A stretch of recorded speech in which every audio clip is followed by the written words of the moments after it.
안녕하세요. 운영궁을 배경으로 진행되는 비대면 역사 강연 운영궁 사색 두 번째 이야기 근대의학의 탄생 제중원을 중심으로에 대해서 이야기할 여인석입니다. 앞서 조선시대의 그 전염병에 대한 이야기를 들으셨을 텐데요.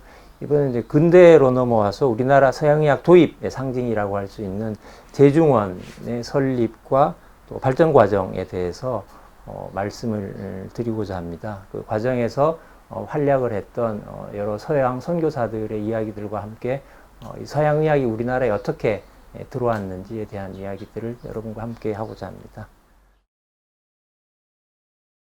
이제 우리나라는 1876년 개항할 때까지 그 외국인들이 자유롭게 출입을 할 수 없었기 때문에 그 중국을 통해서 들어온 책을 통해서 먼저 그 소개가 됐었습니다. 그래서 당시 이제 중국에는 서양의 그 의사들이라든지 선교사들이라든지 이런 분들이 많이 와 있었고, 그분들이 이제 중국 사람들의 도움을 받아서 중국어로 쓴, 그러니까 한문으로 쓴 서양의학 관련 책들이 상당히 많이 있었고, 그것들이 이제 우리나라로 들어와서 소위 이제 조선 후기의 실학자라고 하는 분들이 이제 그런 책들을 열심히 탐독하고, 이게 서양의 이런 그 우리에게는 없는 이런 의술이 있구나라는 것들을 이제 소개한 것이 처음이라고 할 수 있습니다.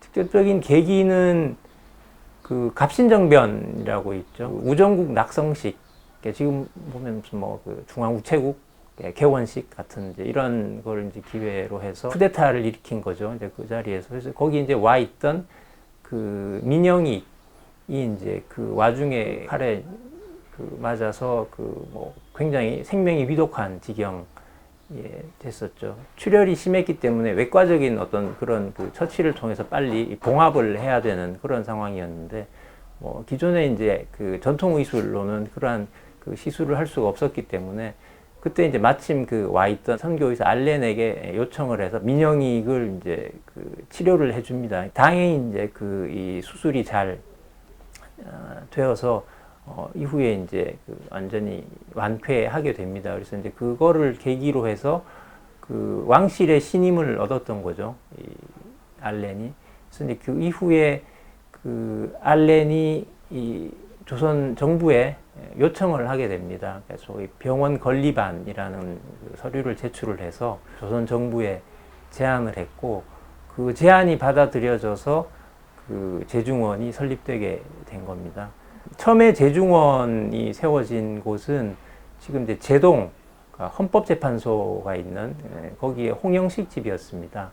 홍영식은 아까 말씀드린 갑신정변을 일으킨 사실 주모자여서 그 조선 정부 입장에서는 보면은 그 반역자인 거죠. 전통시대의 어떤 정권에 반하는 어떤 그런 이제 이 일을 한 사람들에 대해서는 뭐 굉장히 처벌이 엄했기 때문에 본인과 가족들이 이제 뭐 몰살을 당하는 것은 물론이고, 그 집, 본인 집을 비롯해서 이제 그 재산들도 다 몰수가 된 거죠.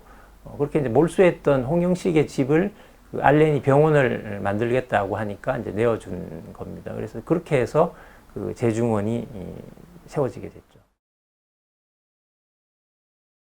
알렌은 뭐 일단 이게 미국인이고요. 기독교 집안에서 이제 태어나서 의과대학을 졸업하고 선교사를 이제 지원했죠. 그러니까 그 당시에 이제 미국에서는 젊은 사람들 사이에서 그 선교사로 가는 열풍 같은 것들이 불어서 많은 이제 선교사들이 전 세계로 이렇게 선교를 위해서 이제 나가게 되는데, 그때 이제 알렌도 그런 어떤 흐름 속에서 처음에는 이제 중국에 가게 됐던 거죠. 그래서 알렌이 이제 갔을 때 이미 이제 많은 선교사들이 뭐 여러 지역에서 활동을 하고 있었기 때문에 아마 알렌 입장에서는 어떤 본인의 이 고유한 입지 같은 것들을 좀 찾기가 어렵지 않았나. 그래서 그 주변에 있던 어떤 사람이 그 중국 옆에 조선이라는 나라가 있는데, 지금까지는 이 외국인이 들어가지 못하다가 최근에 이제 개항이 돼서 외국인이 들어갈 수 있게 되었다.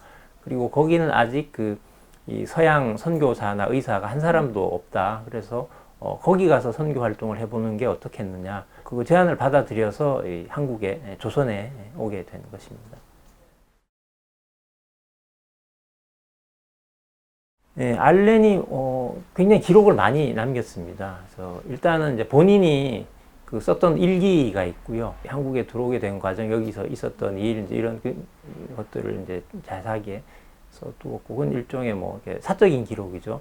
그 이외에 중요한 것 중에 하나가 이제 제중원이 1885년 4월 10일에 개원을 했는데 1년 동안 제중원에서 환자를 진료하고 난 다음에 그 1년 동안에 이제 보고서, 환자 진료 보고서를 30페이지 정도 되는 작은 소책자로 출판을 한 것이 있습니다. 이제 그 제중원에서 환자를 진료하면서 겪었던 뭐 여러 가지 일들, 뭐 이런 그 에피소드나 이제 이런 것들이 많이 있습니다. 백내장 수술을 이제 했었습니다. 백내장 수술을 하고, 뭐 수술이 잘 돼서 이제 수술하고 난 다음에 이제 그 수술 부위, 눈 같은 데를 이제 뭐 붕대 같은 걸로 이렇게 그 덮어서 아물 때까지 이제 기다리고 있었는데, 그 환자의 이제 친구가 뭐 문병 삼아 이제 차에 왔는데, 그 친구한테 본인이 이제 수술 받았다는 걸 자랑하기 위해서 아직 아물지도 않은 상처 부위를 그냥 그대로 그 붕대나 이 거즈 같은 것들을 다시 떼내서 이제 보여주는 바람에 그 상처가 이제 악화가 돼서 그래서 결국은 그 실명을 하게 됐다고. 그래서 그런 이제 안타까운 이야기들.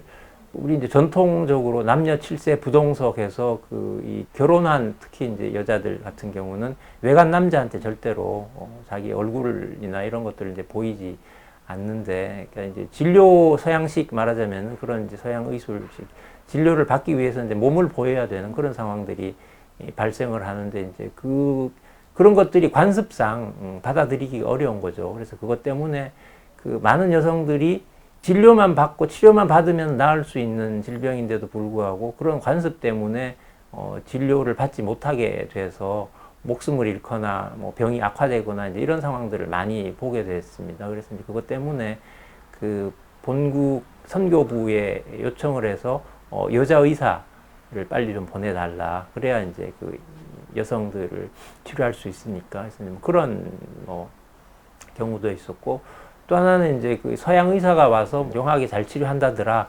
라는 이제 이야기를 듣고, 어떤 사람이 이제 그 시계, 회중시계 같은 것들을 이제 고장난 시계를 이제 들고 와서 이거 좀 고쳐달라고, 잘 고쳐준다니까 뭐 사람뿐 아니라 다 뭐 고장난 걸 다 고쳐준다고 생각을 해서 뭐 그렇게 가지고 왔던 뭐 그런 일도 있고 했습니다.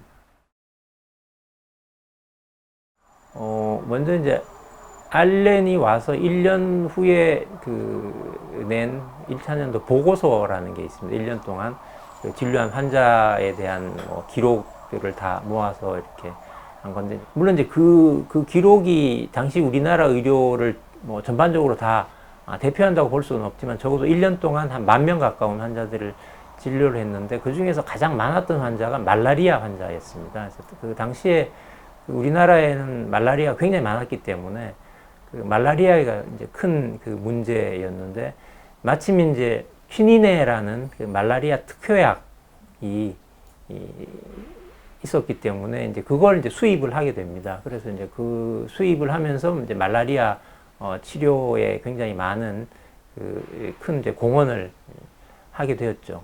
근데 이제 콜레라는 조금 이제 다른 경우인데, 콜레라는 말라리아보다는 더 위중하죠. 말라리아는 생명이 뭐 위험할 정도는 아닌 질병이지만은, 콜레라는 걸렸을 때 뭐 며칠 사이에 금방 죽을 수도 있고, 특히 그 당시에 콜레라는 굉장히 독성이 강했기 때문에 많은 사람들이 이제 희생이 됐던 그런 그 질병이었습니다. 그래서 이제 콜레라 방역은 제중원을 떠나고 난 다음에 알렌 뒤를 이어서 나중에 왔던 에비슨이라는 선교 의사가 이제 그 콜레라 방역과 관련해서 큰 역할을 했었습니다.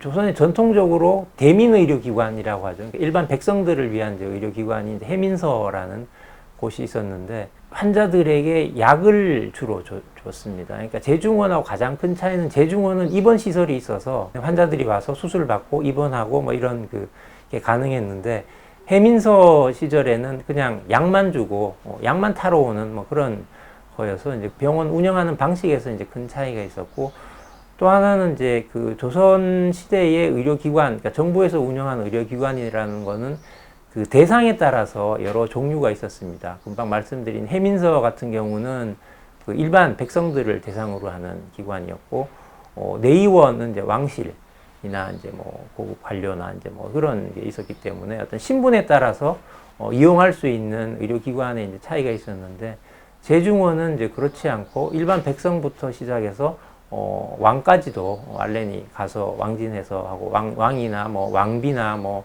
다 관계없이 그런 이제 신분적인 차별이 없이 이 모든 사람들을 다 진료했다라는 점에서 전통 시대의 그런 의료기관과는 이제 차이가 있었다고 할 수 있습니다.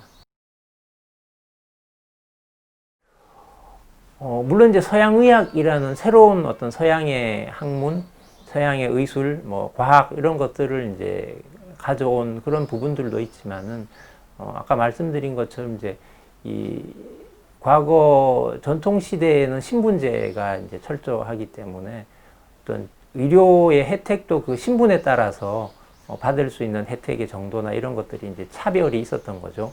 근데 이제 그거에 비해서 이 제중원이 열면서 일종의 뭐 그 선교하는 사람 입장에서는 기독교적인 그런 이제 보편 정신이나 박애 정신 이제 이런 것들을 통해서 신분에 관계없이 이 낮은 뭐 백정에서부터 그 국왕에 이르기까지 모든 사람들을 이제 동일한 방식으로 치료를 했다. 그래서 어떤 그런 그 전통 사회가 갖고 있는 신분적인 의식들을 타파하는데 이 제중원의 의료라는 게 기여한 그런 측면들이 있는 것 같습니다.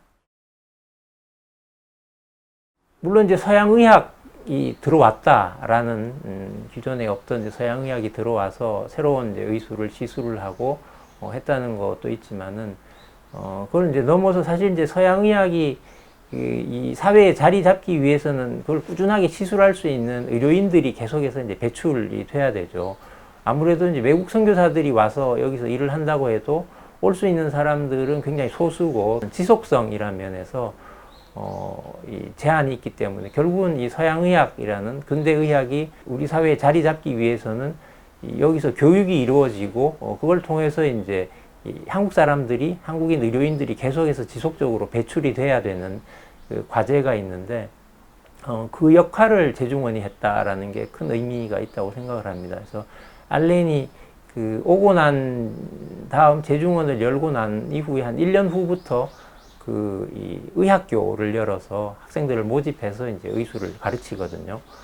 그게 이제 바탕이 돼서 나중에 에비슨이라는 분이 이제 와서 그 의학 교육을 다시 재개했을 때 그 상당히 이제 성공적으로 이 학생들을 이제 이 교육을 시킬 수가 있었고, 이제 그분들이 나중에 의사가 돼서 초창기 우리나라 그 의료계에 많은 이제 활동을 했었습니다. 그리고 이제 그 과정에서 그 1905년부터 그 우리말로 된 국문의학 교과서들을 이제 편찬을 하기 시작합니다. 그래서 그 순한글로 된 것들이죠. 그래서 이제 그 한글 뭐 해부학부터 시작해서 그 의학의 각 분야들을 다룬 한국어 의학 교과서들을 이제 그 편찬을 해서 그걸로 이제 교육을 하게 되죠. 사실 이제 그런 과정을 통해야만이 그 우리 사회 어떤 학문이 우리 사회에 이제 뿌리를 내릴 수 있는 바탕이 됐는데, 안타깝게도 그 1910년에 이제 한일 합방이 되면서 한국어로 된 이제 그런 그 교재들이나 이런 것들을 사용할 수 없게 된 거죠. 그래서 이제 그래서 실제로 이제 한국어로 된 교재로 의학 교육이 이루어졌던 거는 한 뭐 5, 6년 정도 짧은 기간에만 가능했던 게 좀 안타까운 점이긴 합니다만, 하여튼 그런 것들을 통해서 지속적인 그런 이제 의료인들을 이제 배출할 수 있는 그런 그 계기를 만들었다는 점에서 의미가 크다고 할 수 있을 것 같습니다. 오늘 그 우리나라 최초의 서양의학 기관이라고 할 수 있는 제중원에 대해서 간단하게 살펴보았습니다. 오늘 강의 들어주셔서 감사합니다.